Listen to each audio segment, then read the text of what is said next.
Hi mga ka-Frenny, for today's vlog. Ngayong araw na to ay ngayong gabi na ito. Bago matulog ay magbubukas muna ako ng parcel. So ayan, hinanap-hanap ko na naman yung presyo at hindi ko ito makita. Walay talaga.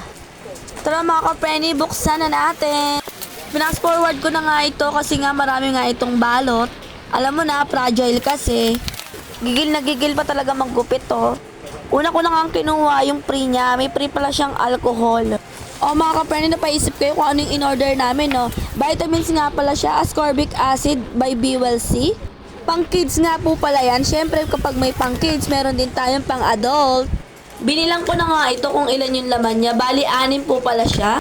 O alam ko na mga ka-Frenny, tatanungin nyo kung magkano ito. 165 lang naman itong 6 na ito. At ito namang pang kids ay 4 na. Sa halagang 235 ay meron ka ng 4 na vitamins. O sa mga nagtatanong bakit sobrang mura. Mamaya pa-expired na yan. Hindi po siya pa-expired dahil ang expiration niya ay next year pa po.